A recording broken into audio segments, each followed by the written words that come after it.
All right. Okay. So we have about 20 people. We'll let the rest trickle in, but we'll go ahead and start because we know that your time is really precious to us as well. Okay. Thank you for joining us today. Good afternoon, everyone. And this is the second webinar of our engagement series brought to you by the Budaya team at Leaderonomics Digital. Now, in our series, we talk about topics related to employee intelligence and ultimately employee experience. So before I present to you our speaker today, I'll just go over some housekeeping rules. Right, next slide, Sashe. Right. So during the webinar session, we request you to mute yourself. You may raise your hands if you have any questions, or do drop or type them in the chat box, and I will help you raise the questions to the speaker. Now, after the webinar session, we will have a Q&A session towards the final 5 to 10 minutes. So feel free to engage with Sashe yourself. And lastly, to end the webinar, we will have a survey shared with you. So we really look forward to your feedback so that we can improve. Or if you have any opinions or questions, do share with us, and we will share with you the recording shortly after. All right, so without further ado, I present to you. Sashe Kanapathi is the CEO of Leaderonomics Digital. And today's topic is he's going to share with us the common mistakes in people analytics that you might be making. So guys, so take this opportunity to learn as much as you can. And also just feel free to shoot away any questions that you have to him. All right. Sashe, thank you. Over to you. All right, thanks. Firstly, just a mic check. Can you hear me well? See my screen well? All good? Yes? Okay, great. Okay, hello everyone. Thanks for joining us at 1 p.m. Today. Really look forward to the sharing, and like Adeline said, right, throughout this sharing, please do feel free to just type in chat if you have a question, if you have a comment. I'd love to hear from everyone, and if I miss it on the chat, Adeline's going to help me pick it up and kind of call it out for me to answer as well. And hopefully I have enough time at the end. I'm usually pretty bad at time management in these things, so let's see how it goes. Okay. Again, thanks for joining, and let's get started. So I always, I think this is my trademark now. I always started with a joke comic strip, because I think comic strips do a really good job of capturing some of the hidden messages behind this. So today's topic's on people analytics, and the word analytics is very important here, because it is, you've got to understand data analytics, right, to be understanding people analytics. And just the caveat, I'm not a data scientist, right? I don't do this as a living. But I've had experience, and my experience shows that a lot of people get stuck in the analytics part of data analytics or people analytics or any other types of analytics. And this kind of comic strip kind of captures that a little bit, right? Because sometimes we get a lot of data and we don't know what the data says, and we don't know what to make sense of the data. And there's a lot of confusion around this, and we know it's important, but we need to kind of make sense of it. And throughout my career, I've had a career in engineering, I've had a career in IT, and now recently in HR, L&D engagement. I find similar things, even when you're working with manufacturing or engineering, right? And we're doing analytics about predictive maintenance on machines, right? It boils down to some fundamental things about how you do analytics. And if you don't get those fundamental things right, it's not going to succeed, whether it be people analytics or something else. So today I hope to share with you some of those things. Some of this is from my own experience. Some of it is from, just industry research and things like that. But firstly, let's make sure we are all, on the same level playing field. Let's see whether we know what people analytics is and whether we agree what people analytics is. So maybe on the chat, let's just get some engagement going here. If you guys can type in, what do you think is people analytics? What is your definition of people analytics? Again, there's no right or wrong. I'd love to just hear some comments and thoughts. It'll help trigger me as well. So I'll give you 10 seconds to gather your thoughts and type it into the chat box.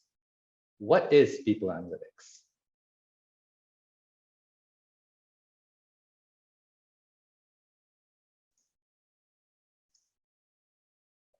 Looking at HR data. Thank you, Martin. Let's wait for a couple of others to come in. The more you share, the more we all learn. So don't be shy, type it in.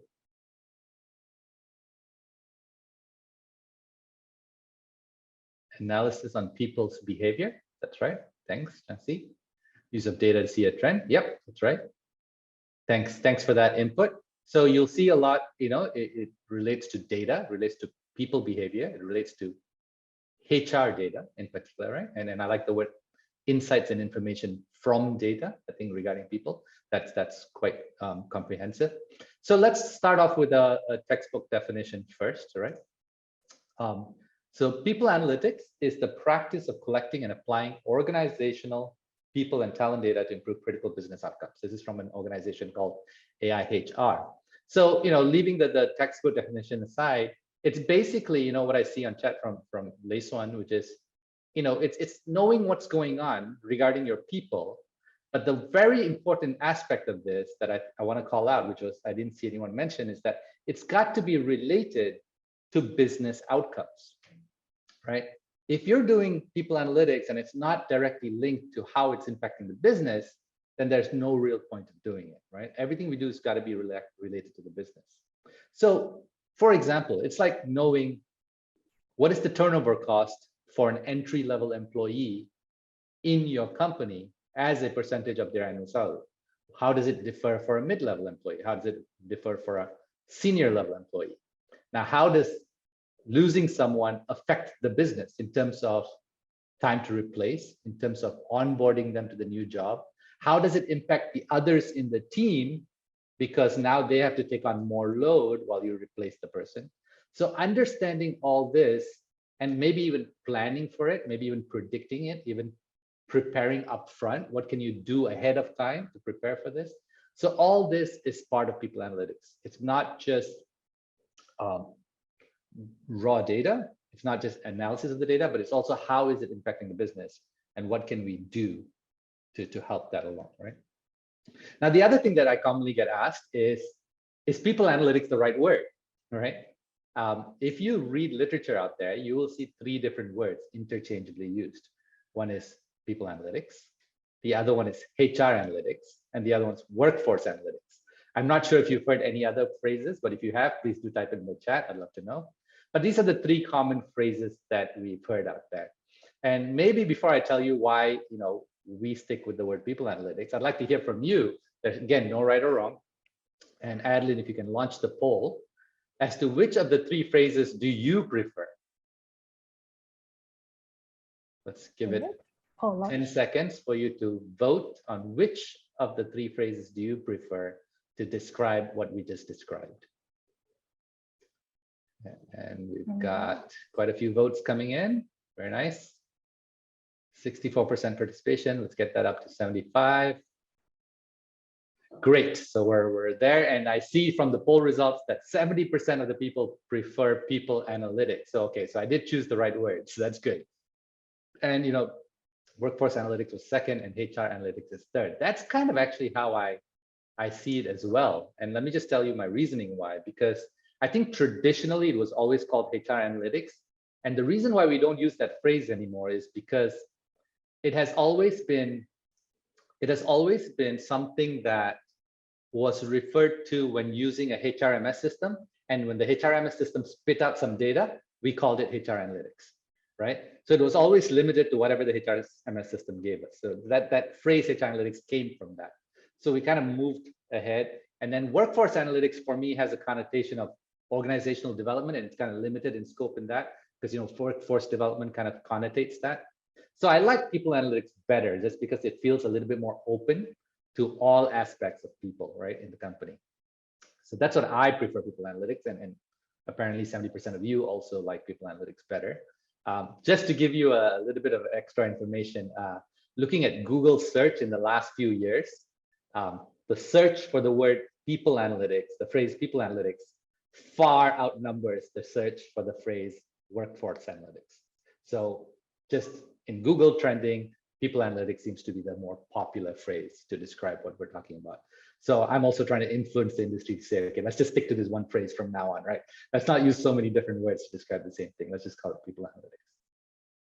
Okay, great. So now that we've got the baseline of what is people analytics, and again, remember, it's got to do with data, it's got to do with insights, it's got to do with people's behavior, it's got to do with business outcomes. Let's move on. And you guys see this, crazy looking chart on your screen.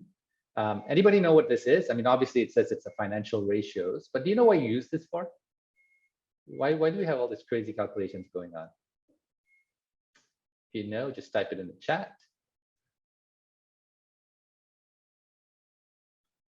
Everybody's very quiet. I don't see anything coming on the chat. To measure business performance, that's right, right? To know how business, financial health, I love that word, Boyo. It's financial health of a company, right? I love that because it is health, right? Where we're measuring the financial health of a company. But look at how well finance and accounting has been doing this over the years, right? They've got this down to a science, right? I mean, if you give an accountant, a good accountant, just the cash flow statement, the income statement, and the balance sheet of a company, you just give them these three things, they will calculate all sorts of financial ratios and indices, and they will describe to you exactly what is the health of that company. In fact, they could even go one step further and describe to you what possibly this company should do or where the risks are and what they could do to avert them. I mean, they could look at things like, cash turnover, number of days of cash turnover, and then they can look at that in terms of debt to equity ratio, and they'll say, hey, listen, you guys need to give more credit terms to your vendors. Maybe you need to take out a loan to cover this stuff. They could go that deep just by looking at these numbers, right? Because they've got it down to a science and they've got it down to a standards. So everybody reports the same numbers and everybody's able to look at different things very carefully. We're very far from that, right? So I think in the accounting industry, they've got analytics in terms of health of a company financially down to a science. Now for HR, we don't have anything like this, right? There's no standards. There's no standards of what is the ratio that you should be looking at. How do you measure that ratio? And is there a comparison, right? In finance, I don't know whether you know this or not, you can also compare to industry, right? You can go to a site like investing.com and you can check whether my health ratio, one particular ratio, how it compares to all other companies in my industry in this region, right? So that you can do a comparison to see how you are compared to others. So this is something that was suggested by AIHR as to the 11 key metrics that they would suggest that people measure, right? And I don't disagree with it. I think they're a good starting point, right? But it's not enough, right? Now, the problem is, even though you see this, it doesn't tell you exactly how to measure it. And for each company, the measurement's slightly different. The interpretation is going to be slightly different. Like, for example, training efficiency, that's, it's going to be very hard to compare and what is important and what is not important.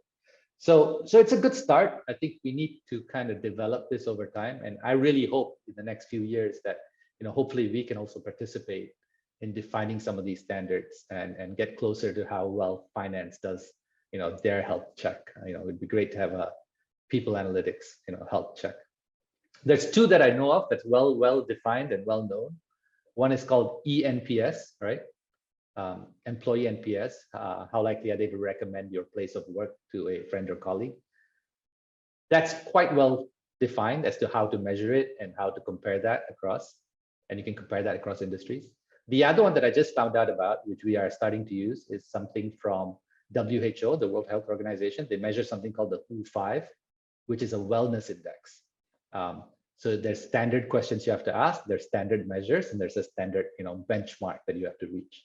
So that's something I think they're trying to implement and try to get standardized. So these are the two that I think are pretty well established right now, but we need to do a lot better, right? And again, it shouldn't just be inward, it should also be outward. We need to compare to industry. We need to know what's good and what's bad. So I want to kind of anchor the rest of the talk on this chart here. This is from an article. I thought it was a good depiction of people analytics. Why is it so complex, compared to like financial analytics? Is because it's not only the math, right? Obviously, you need to know a little bit of statistics. You need to know how to do analytics. There needs to be technology to capture this information, because in finance, right, it's these three statements, and then you can get all the numbers you want from these three statements. And these three statements, there's a generally accepted practice on how to come up with these three statements. But in people analytics, you don't have that. So you need technology to kind of help you. You need to understand behavioral science. You need to understand how people work, right? Because data can be interpreted differently depending on culture, depending on personality, depending on work style. And of course, you need to understand HR management, like policies, procedures, what are the levers that are available to you to control some of these things. So this is what makes it complex. And also, this is also leads to some of the common mistakes that I see when people embark on people analytics. Now, some of you here are from a lot more mature companies where you guys are very advanced in your people analytics. Some of you have not started down the path. So hopefully I can cover a little bit for everyone in the room, right? And again, before I continue, if you have any questions or thoughts, just drop it in the chat. Yeah, don't be shy. So that leads us to our talk for today. What are the common mistakes that people often make in people analytics? Number one, I call it could doesn't equal should. I'll expand a little bit more. Data doesn't equal insight. I think earlier in the chat we said somebody said insights from data. Yeah, exactly right. Data doesn't equal insight. And finally, system doesn't equal process. So I'll take a little bit of time to deep dive into each one of these and what I mean, and hopefully that'll have some interesting takeaways for you.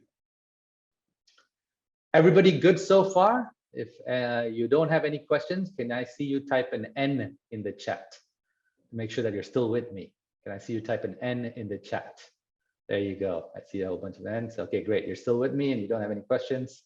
If you do, please go ahead, raise your hand. Thank you, everyone. Thanks for the participation. Okay, let's start here. Could doesn't equal should. I like this quote. Not everything that counts can be counted, and not everything that can be counted counts. You might need to take a minute to read that again, right? Not everything that counts can be counted, which means that some things are important, but it's not very easy to measure them, right? Or to count them. And not everything that can be counted counts, which means just because you can measure it doesn't mean it's important, right? Which leads me to my title, could doesn't equal should. Just because you can doesn't mean it's important, right? So to answer this, I've come up with a series of questions that you should ask yourself. First, is this data useful, right? That's the first question you should ask. The reason why I ask that is because a lot of people sometimes do things in terms of people analytics or trying to influence people's behavior. They don't really think about whether it's really useful or not. So let me ask you a question. A lot of companies now are looking at measuring the amount of time you spend on the computer in terms of installing software on the laptop that tells them, how long you were idle, how long were you browsing websites, how long were you away from the laptop, in order to try to influence productivity, right? So you've heard of this, right? This is, a lot of software out there that's doing this. What are your thoughts on this? Can I see it on the chat? Type in chat, what are your thoughts? Do you think it's good? Do you think it's bad? Do you think it's useful, not useful? Since the question is about whether it's useful. Tracking activity on the laptop and then doing analytics on that data. Mine says depend what you're using it for. Yeah. Not quite sure. Input may not represent output, outcome, love that. Anyone else? Any thoughts on that, whether this is useful? Okay, as you're formulating your thoughts. So you see that the three responses that I see on the chat are, it's kind of like maybe, maybe not, right? And that's exactly right? So it does depend, exactly. Some call centers use it. For example, if your job requires you to be engaged, for example, if you're an hourly worker, right? And you get paid at the hour, then this might be a good way to say that, okay, this is the time I logged in and this is the time I logged out, so I get paid for that time. Or in call centers where you're supposed to be, always on, it might be a good way to make sure that people are paying attention, right? That's right. So Priya, that's exactly right? Because there's an element of productivity to call centers that very much relies on you being on all the time. But if you're in a creative industry or if you're in a consulting industry, does measuring laptop time equal productivity? Again, maybe, maybe not, depending on the work, depending on the culture. So a lot of these questions are depending on culture. Exactly. For some cultures, it might be micromanaging. For others, it might not be. And I'll give you an example. I'll give you a real personal example on this in just a minute. But also don't forget that even though you think you might be useful to measure productivity, there's something called opportunity cost, right? Remember, what you measure gets done, right? Because whatever you say you're measuring influences behavior. But if you start measuring this micro tasks on a laptop, you might increase productivity, but you might decrease engagement, right? People may feel like they're being micromanaged. They might feel not so good about working for you, right? So you've got to kind of look at those things. And that's why I said it's very important to ask yourself very carefully, is this really useful? Is this really achieving all of the benefits I want? Is it hurting me in some other places, right? Like I said, I'll share with you a story. I used to work for a IT consulting company, and we had this down to a science, right? We didn't actually have software on the laptop to measure, but everybody had to clock. Even the most senior management had to clock their hours, right? And what I mean by clocking hours is I have to clock 40 hours a week if I want to get paid, right? Even as top management. And the rule was 20% of those hours can be what we call inefficient hours. And inefficient hours are basically hours you're using to, answer email, take your toilet breaks, go to lunch, whatever, right? Those are inefficient hours. Another 20 hours is hours that is used to do productive work, but not related to a client. So things like if I'm creating an e-learning for someone, right? That can be an efficient hour. Then 60% of your hours had to be what we call utilized hours. Utilized hours are hours that you clock that can be billed to a client. Because it was a consulting company, we had to measure all that. And if you clock the utilized hour, a project manager had to approve it. So if I said I did this, Excel thing for 5 hours, the project manager had to say, yep, that seems reasonable, 5 hours for that task. And only then I get credit for 5 hours of my work. So this is micromanaging to some cultures, right? But in this company, it worked beautifully. Everybody was super productive. Everybody was super honest with their hours. Sometimes they would only clock 35 hours if that's what they could clock, right? And sometimes they would clock 50 and you get paid for the extra hours. So it was very flexible, very honest, very micromanaging, but it worked, right? So again, it depends on the culture. It depends on how the people are going to take it, right? And the nature of business as well. Okay, so let's move on. So I spent a little bit of time on that story. I promise I'll go faster in the next one. The next question is it ethical, right? That you've got to ask. Now, why do I ask this? Because sometimes it's useful, but it's not ethical. So an example is, for example, would you want to measure how much time somebody spends in the bathroom, right? What if your company told you that you have this swipe card, and every time you go to the bathroom, you have to swipe in and swipe out, so we know how much time you're spending in the bathroom, right?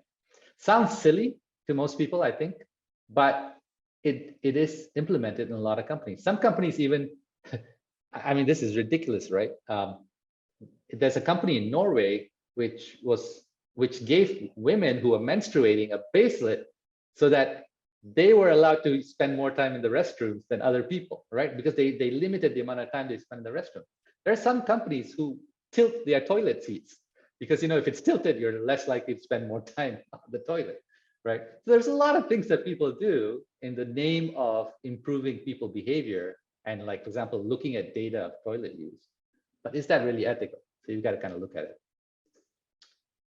Is it legal? Don't forget this part, right? And especially in Europe with GDPR and things like that. So an example is H&M. There was a case against H&M in 2020. They paid 35 million euros in Germany because they were collecting personal information about people's religion, what they were doing in their holiday. When they called for sick leave, they were analyzing their medical records, and they were trying to create this profile of their employees to try to figure out, what's a good employee, not a good employee, but using a lot of personal information to do that. So that was obviously illegal, and they paid a hefty fine for that. So again, another important question for you to cover. And finally, if you get through the first 3 questions, is it transparent? For people analytics to be successful, you need buy-in, right? Which will be the next topic. But you need to make sure that your people know, what are you collecting? Why are you collecting it? Who can see the data that you're collecting? And how is it going to be used in decision making? Make sure you have these 4 things defined very clearly and that everybody knows it. Because if you don't, you might then get into other problems like ethics and legality, right? So this is important. Is it transparent? And is it supported? Okay, I think a lot of times when we talk about change management, we talk about detractors and champions. Who's championing this? Who's a detractor? Who do I need to influence? And some people are ambivalent. But actually, when it comes to people analytics, remember what gets measured gets done, right? So you're influencing behavior and you're trying to measure behavior. But there's a whole range of reactions that you could get. And the one that I mostly worry about is who's going to game it, right? There's this one over here. Detractors you understand, champions you understand. There are people who will ignore it, that might be neither there, and you can slowly kind of influence them. But the ones that I worry about are the people who will game it, right? Which makes your data useful, because your data should be measuring actual real behavior that impacts the business. If somebody's gaming it to make the data look good, then you're not achieving the outcome, right? So this is something that you want to pay close attention to. And I kind of do a time check for myself. So we're at 1:30. So I want to make sure I don't go too fast or too slow. And so that fundamentally is your takeaway for this section, right? When you embark on people analytics and when you're looking at data, I want you to carefully answer these questions, right? Is this data really useful? Is there any opportunity cost to this data? Is it ethical? Is it legal? Am I being transparent? Does everybody know that I'm measuring this? Does everybody know how I'm using it? Who sees it? And how much support am I getting? Because the most important thing about support is middle managers, in my opinion, right? Middle managers, I think, make or break a company.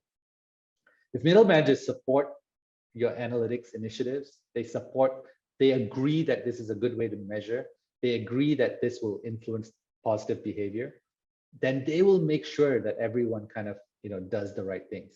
If you don't get support from the middle management, then your data is going to be dirty at the end of the day, right? It's going to be gamed, and people are not going to want to look at the outcomes or insights. Even if you get great insights, people aren't going to support it because it came from a process of collecting data that they didn't support, right? So that's the whole whole different webinar on change management and things like that. So that was my first takeaway for you. Could doesn't equal should, and these are some key questions that you want to kind of keep in mind every time you embark on people analytics. And people don't do this; they just get started, right? They don't stop to ask these questions. That leads us to our second thing that I want to talk about today, which is data doesn't equal insight. This one's interesting, and as the quote by Carly Fiorina here is that it says that the goal is to turn data into insight. So obviously, there's a process by which data becomes insight. And the best way to represent that to me is this DIKW pyramid.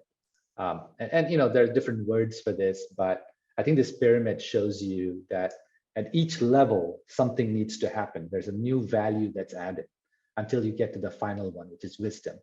Wisdom, I use interchangeably with insight. I like the word insight. So, so data, information, knowledge, and then insight. Data is basically just raw collected facts, right? It's just raw data, right? You're collecting data points. There's usually technology involved in collecting these data. Information is basically, you've processed it a little bit, you've cleaned it up a little bit, and you've categorized the data, right? And then knowledge is when you've connected the data and you've started seeing some patterns, right? There's some patterns that are emerging. And then insights or wisdom is when you can draw conclusions and it's an actionable thing, right? There's something that's really valuable that came out of the pattern that you saw. So this is the difference between how you move from data to insight.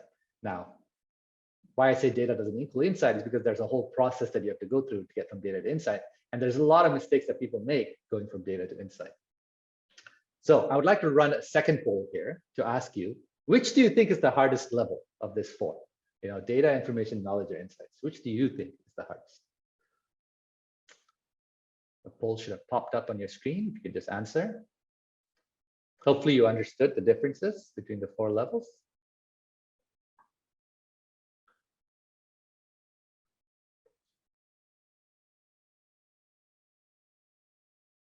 Let's see. Answers are coming in. Wait for a few more. Okay. All right. So I got about 62% participation.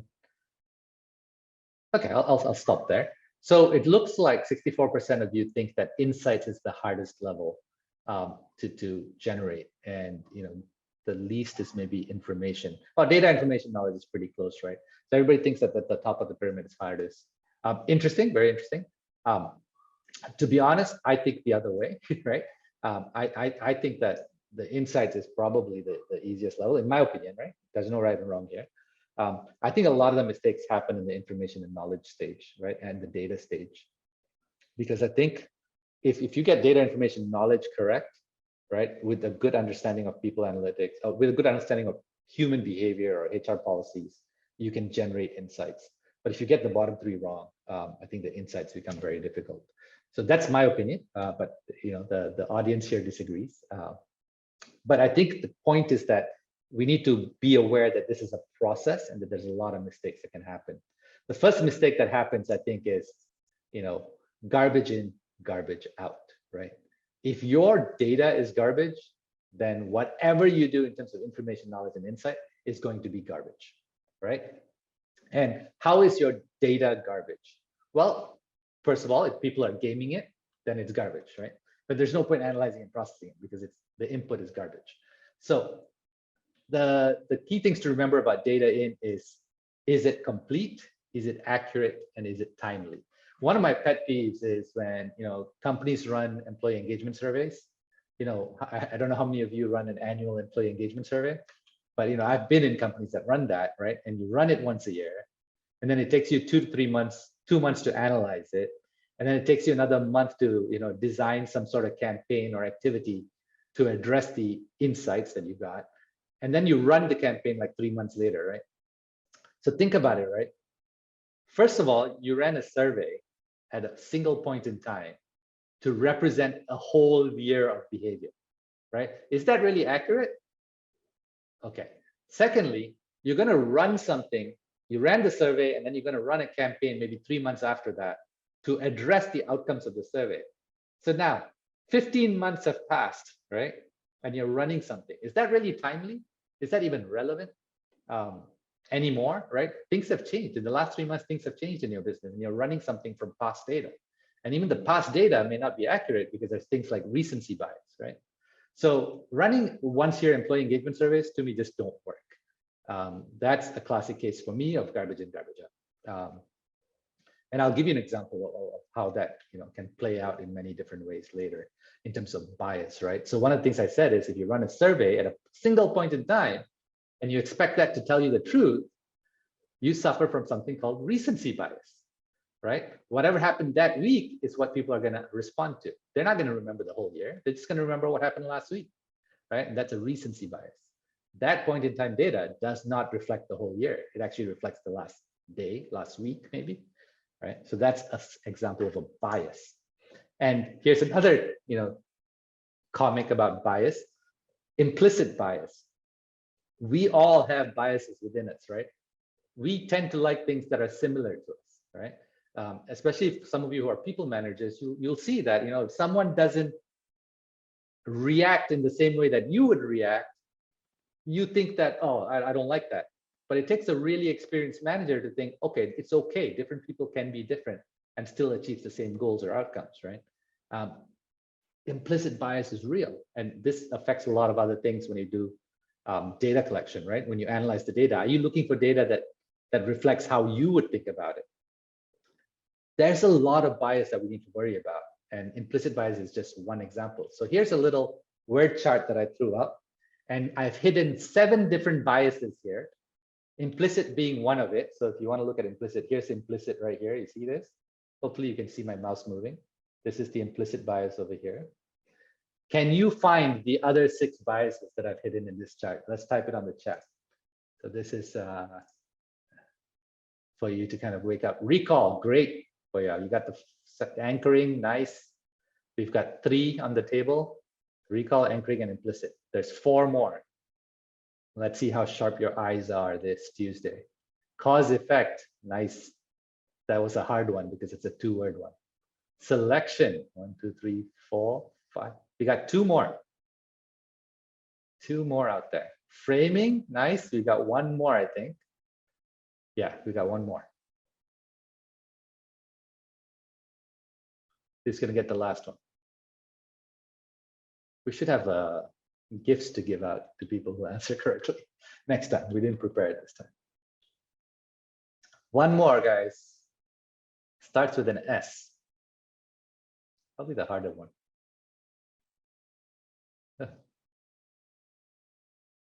Yeah, Sharmila got it, and Poya got it. Survivorship, nice. So it is survivorship bias.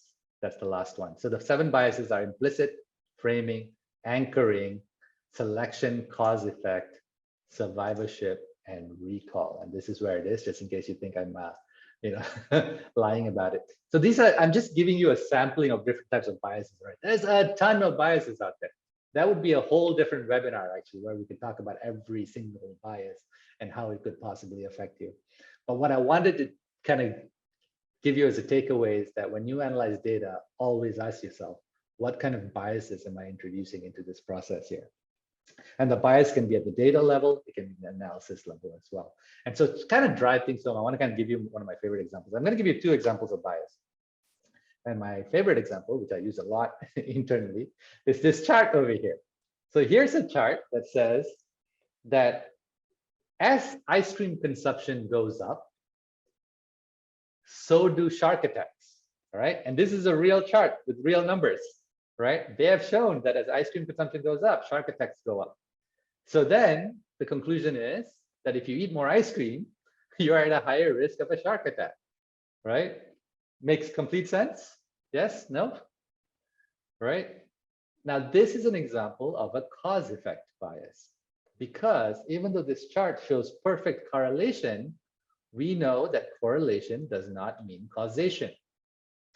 So when does ice cream consumption go up? When the weather is hot, people eat more ice cream. When do shark attacks go up? When people go to the beach. And when do they go to the beach? When the weather is hot. So there's actually a third variable out here, which is the weather. When the weather gets warmer, ice cream consumption and shark attacks go up, right? So that's the correlation. That's the causation, right? Not these 2 variables. So sometimes when we're looking at data, like people analytics data, you're saying that, this has led to this, but be very sure, is it a correlation or is it a causation, right? Or does this cause this, or is there something else that causes this? So you need to look at the complete data. And this is a common mistake that people make, jumping to conclusions based on biases.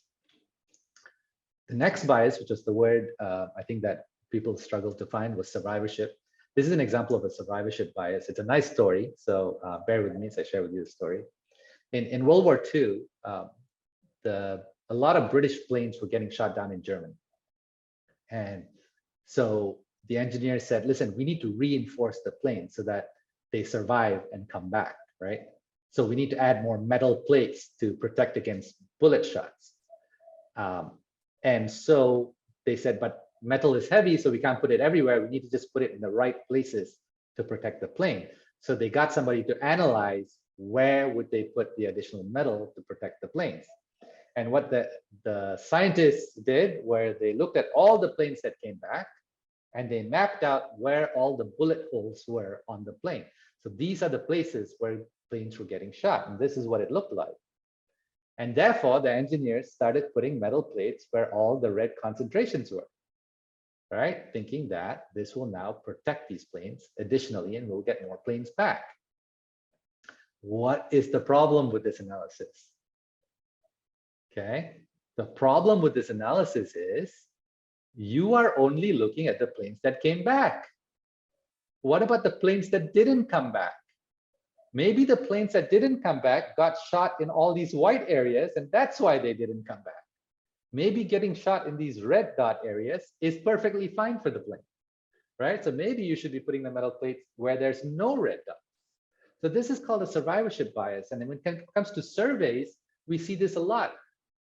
We look at the response data, but sometimes it's also important to see the data that we don't have from the people who didn't respond, right? So in terms of people analytics, don't forget that you got to look at the data that you have, but you've also got to kind of challenge yourself. What if this is only from those people who are pro that initiative, or who are in line with what I'm trying to measure? Because what you're trying to measure may be a self-reinforcing loop, right? So you've got to kind of challenge your own collection of data. Am I collecting it from a diverse group of people? I hope that made sense in terms of survivorship bias. If you have any questions, again, just please type it up. Can I again get an N on the chat if you don't have a question? Type an N on the chat if you don't have a question. And you're good and you understood. Great. Make sure that you're still with us. Can I see an N on the chat? Great. Okay, so everything's clear so far, right? That's what it means. Again, don't be shy to ask a question. So what do I keep sharing you a lot about biases. So basically what I'm asking you to do is verify. Your takeaway from this section is verify, right? When you're doing people analytics, check that what you're analyzing is true, that has no bias, that you're not taking data that has assumptions, right? Like recency bias, or is it timely? Are we making a conclusion from cause and effect? Oh, I see a question from Poya. It says, what were the metal plates for? So the metal plates were actually for, they wanted to add metal plates to the plane so that if the planes got shot there, it would protect the planes more. Since this is where they were getting shot more often, they said, let's add more metal there to protect against the gunshots. But actually, obviously, these planes that came back got shot there and they were fine. Maybe we should worry about the planes that didn't make it back, right? So that's where we should think about where to put the metal plates. That's kind of what the metal plates were for. Hope I answered that question for you. So back to here, your takeaway is it true? And more importantly, are you testing it? Again, sometimes for you to understand bias, you can't just look at the data and know whether it's biased or not. You've got to kind of do a validation testing.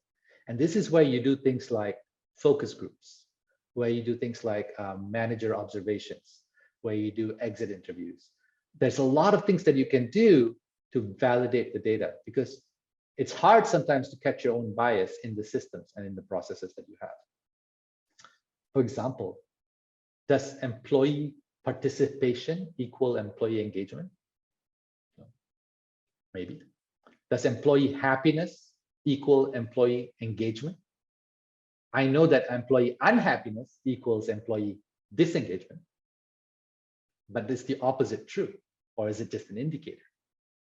Right? So we've got to always validate things. These things are important. This data is important. You've got to implement it.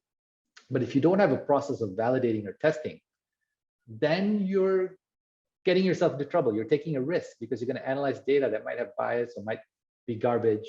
And then you're going to come up with action plans on these insights that may not necessarily be true and therefore may not necessarily help your business, right? So that's my key takeaway from this section. And my final section, I'm going to do a quick time check. Okay, I got to go a little bit faster, is system doesn't equal process. So, Deming is the kind of the founder of systems theory. He's really big into quality management. And he says, you always have to have a process around something. And this is a big pitfall that I see a lot of people have. They implement a system, can be a HRMS system, can be an employee engagement software, can be anything, right? And they expect the system to do all the work. But what you need is a process. So as a cautionary tale, here's a cautionary tale from AWS, where in 2014, 2015, they implemented a recruitment system to analyze resumes, to filter down. You can imagine, right? Amazon, they get a lot of applicants every year. So they implemented a system where you can take like 50,000 resumes and it will narrow it down to 50 people that can then be funneled to a human who will interview them. But they shut it down a year later because they found that the system had heavy bias against women, because they were training the system with profiles of existing employees. And because existing employees were majority male, the system learned the bias and started implementing the bias. And so these things don't work. So if you don't have a process to catch bias, you're in trouble, right? Because you can't just trust a system all the time. Systems are good, you need them, but you need a process to govern them. And so my key takeaway here is that you need 3 types of processes. And this is what people miss. When I say process, I mean, what is your governance process? And there needs to be 3 types. One is you need an operational process. An operational process is something that you do very frequently, right? It's something where you're looking at a real-time dashboard and you're saying, okay, this is the trend, I'm going to act on this. Because otherwise, why are you doing people analytics, right? You want to be able to quickly react and deal with things as they appear. So you need an operational process. Next, you need a tactical process. A tactical process doesn't happen as frequently. It can be every 3 months, every 6 months. But this is where you're challenging the data, right? You need to validate the data. Like I said, focus groups, observations, testing, do some experiments and do some testing. This is a separate process from the operational process. And you got to separate the two, because in the tactical process, you're kind of trying to figure out whether everything we're getting is correct. This is where you test for bias or test for accuracy. Then you have a strategic process. The strategic process is where you're realigning with business goals, right? Business goals change every year. So I want to realign my people analytics. Am I measuring the right things to help the business? Am I able to influence behavior through my analytics to help the business? What does the business need to be measured? And that's a separate process. And that's something that happens maybe once a year, maybe twice a year, maybe once every 18 months. But it's in different frequencies and it's a different process. So you can't just implement people analytics and expect everything to be just run automatically, right? It requires intervention, it requires governance, it requires a process for you to make it successful. And that's my final takeaway. So those are my 3 common pitfalls that I've seen, not only in people analytics, but generally in analytics, right? Whenever somebody wants to implement anything around analytics that influences behavior, especially in people analytics where it's complex because you have to understand human behavior, right? And kind of match that with the math and match that with the systems data, match that with HR processes. It gets more complicated. So first one, should you even do it? Is it legal? Is it ethical? Is it bought in? Second one, are you sure you're getting insights? Are the insights good? Are they, timely? Are they accurate? Are they bias-free? And secondly, what is your process to govern it? Otherwise, you're going to get stuck. It's going to start and it's going to die, right? And it's not going to be useful. So you need, this rejuvenating processes to govern your data analytics or people analytics initiatives. Yeah, so I see a point about system. So I think the key is that, what I find, Suhan, which I see is that a lot of people implement a system to get people analytics. Either their HRMS system or some system they implement to collect data. And they just, whatever that data says, they take it and they run with it. But they need to have 3 different processes. And what I mean by 3 different processes is 3 different types of activity that you're doing with the data. And it can be the same group of people or it can be a different group of people. But one group of people need to be looking at that data in real time.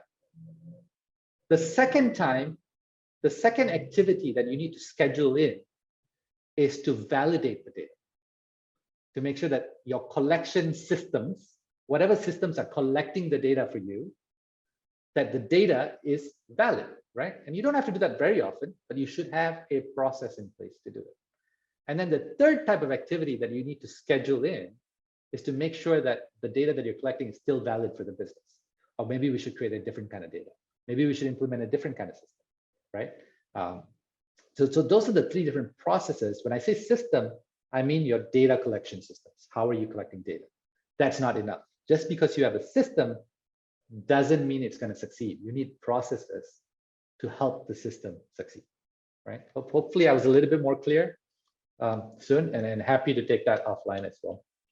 That's right. That's right. That's exactly right. System doesn't replace the process.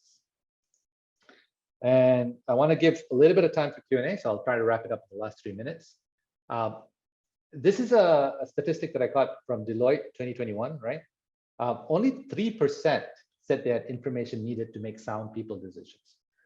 That's really, really low. And I don't know what the state of affairs is in the audience here in your companies, but it just goes to see that PA has not really taken off, right? People analytics has not really taken off. And I can see why. Number one, it's hard to get access to data, right? Either companies don't have the technology to get the data, or you don't have the budget. Sometimes you don't even have the support from IT people, right? Me being an ex-IT person, I can understand that, right?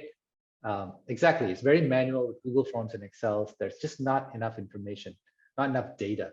And then number two, I think the HR fraternity itself is not very upskilled in big data analytics and things like that. They're not very comfortable with data as well. And then at the same time, because of the complexity of people analytics, like Sharmila said, it's got to do with human behavior. There's a lot of subjectivity in it. That adds a third level of complexity, which is why it hasn't really taken off. But we all need to play a part to make that change, right? We need to continue to drive the agenda because this is important. And this is where we need to get to. So we all need to drive that agenda. If you want to get started, just ask yourself a few questions. Is your org ready? Who are your champions? Who's going to run these processes for you? Who in your team needs to be upskilled and be ready for this, right? These are all your champions. What questions do you want to answer, right? And this is important. Remember, people analytics should support a business outcome.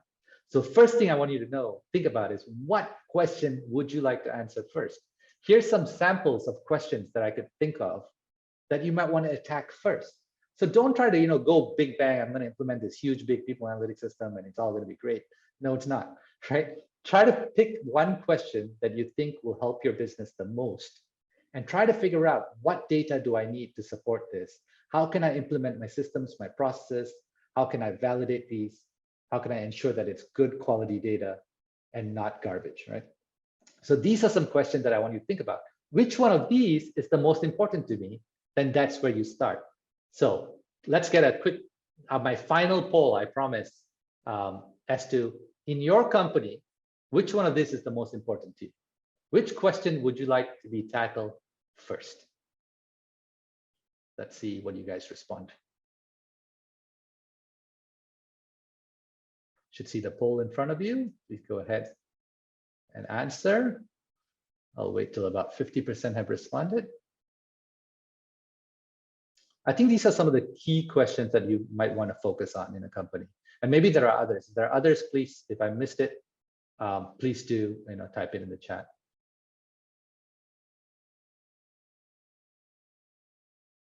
Okay, we got about 50% participation. About half of you think turnover problems is the #1 problem that you would like to tackle in your company.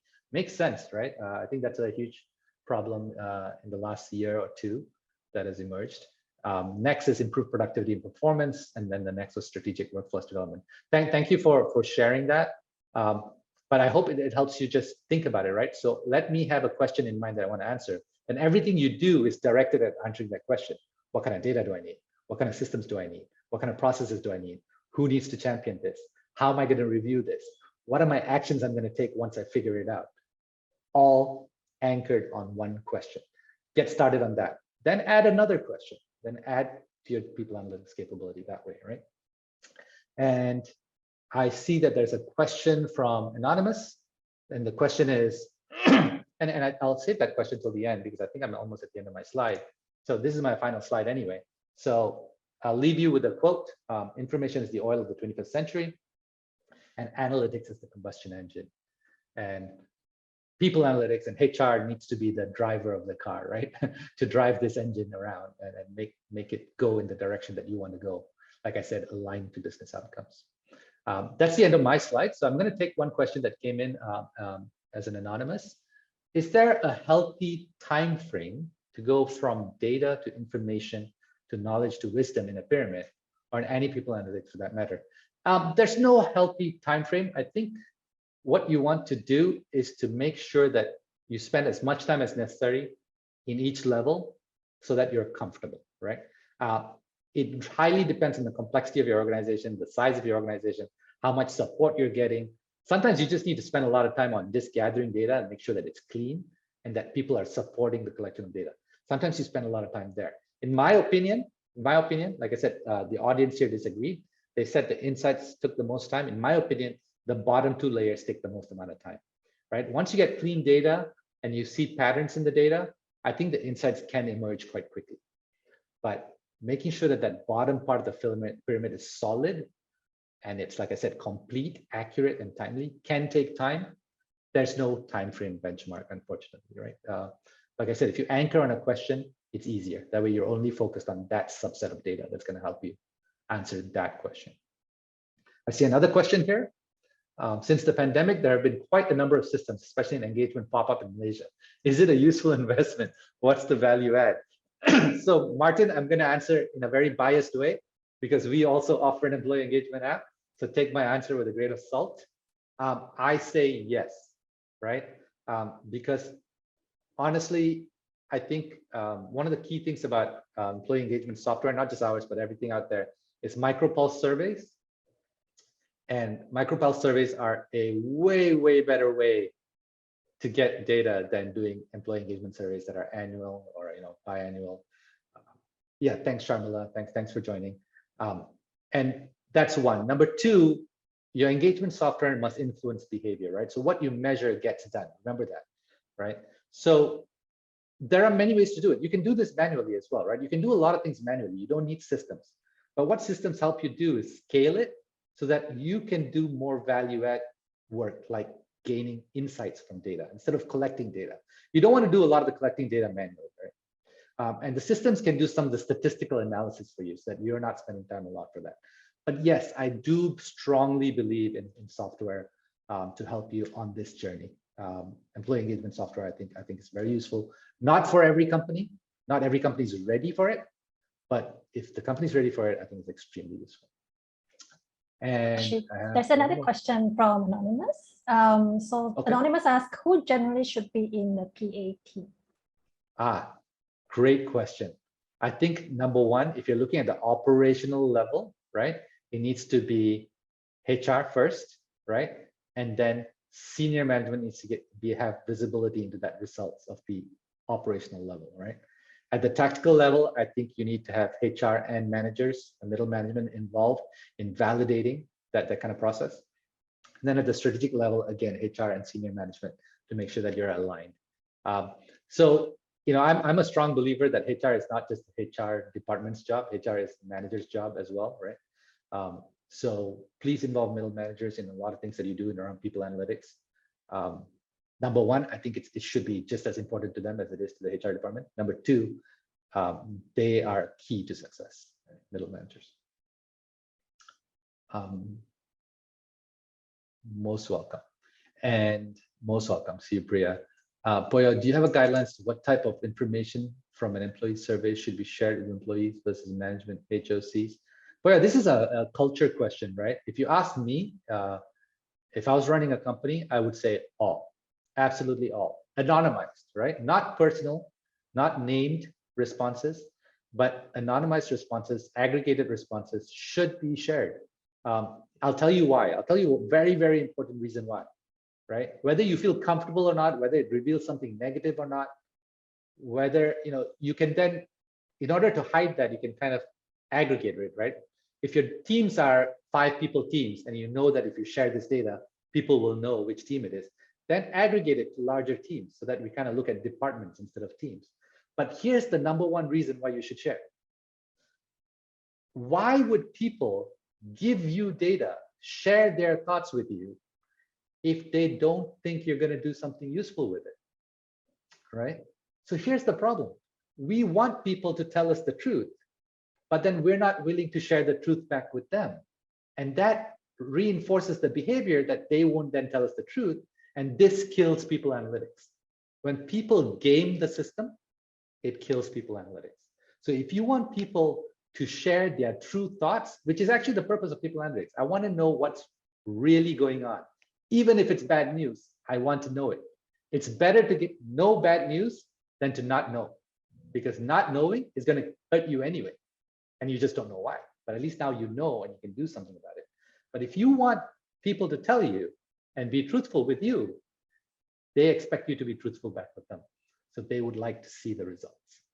And that is the number one reason you should share. And again, culturally, it might differ as to what level you share, but you must share some things back.